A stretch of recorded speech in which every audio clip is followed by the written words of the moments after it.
And then another receiver that I've kind of had a crush on is Khalil Shakir from Boise State, who he reminded me a little bit of Golden Tate.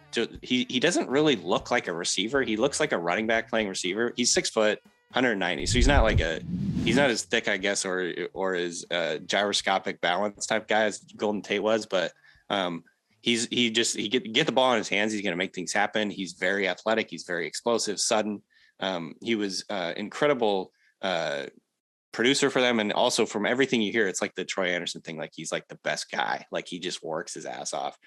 So that's kind of, he's the type of guy I'm like, I want him on my team. I want him to, do a whole bunch of different things for us. And, he may never be a superstar, like I said, but he's going to be, I think, a guy that is getting significant snaps in the NFL, even if he goes in like the third round.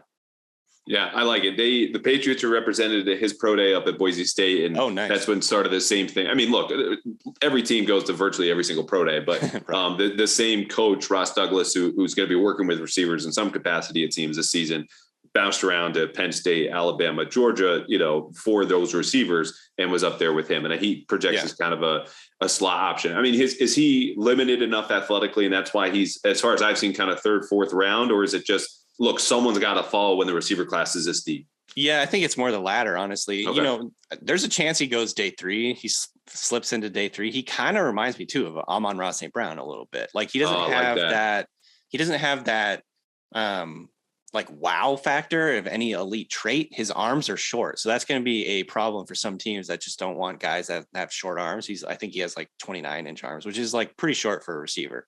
But like he's just a baller, you know what I mean? Like it is an old cliche, but he just like loves ball. He's really good at it. He makes guys miss. He has a knack for making like acrobatic catches, even though he's got short arms. And so I don't know. He's just a guy that I thought just popped a lot on tape. He's just fun to watch. He's the type of guy that like I think teams are going to really like, because he is that hard worker. He's going to get better at his craft. He's a good route runner, all that stuff. So I think he could go. I'm guessing right now he'll probably go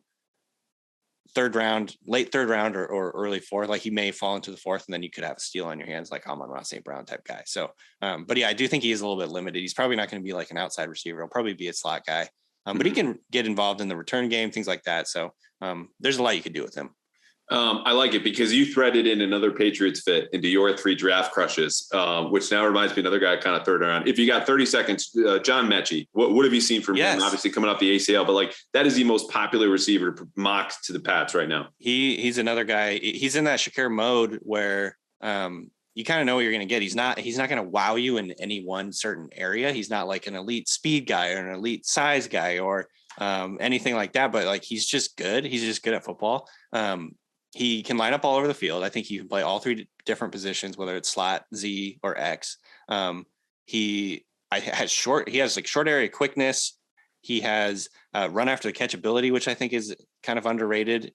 His hands are a little hit or miss, but like overall, he's a really clean prospect. He's just the type of guy who comes in and starts right away. But the problem is he tore his ACL late in the season, I think in the conference championship game. And so he won't be able to start.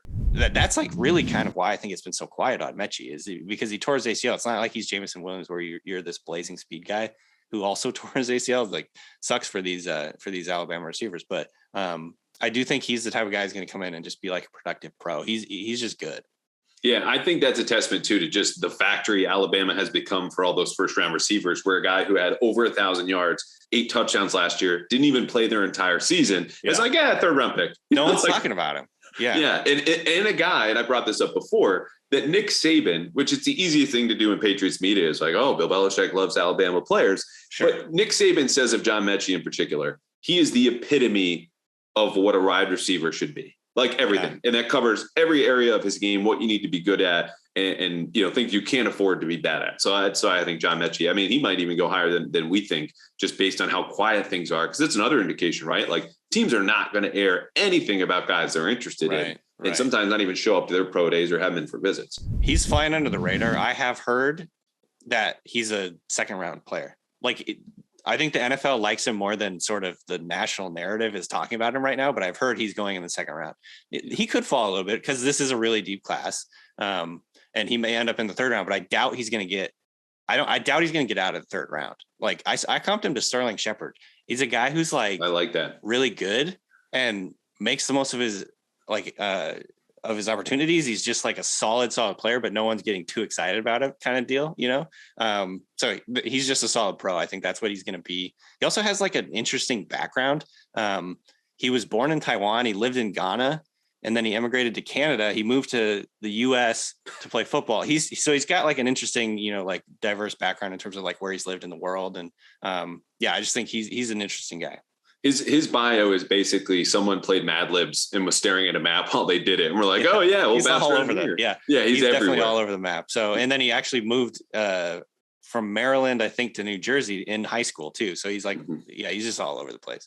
He's a super comfortable dude too in his own skin, which, I don't know how much people in football care about that, but at least when we got to speak with him at the combine, we're asking questions. Hey, what it would be like to get together with Mac Jones, obviously a Patriots angle. He's like, oh, we would be special. And I'm like, this is the guy I want to talk to, even before we get the rookie brainwashing of just the same talking points in New England, like a guy who's just comfortable because he's been all those different places. And he's had to be John Metchie at every stop of his life, and then to go to Alabama and come out the way that he is now. Like, you can trust him to be himself all the time and obviously work, which he's done to get here.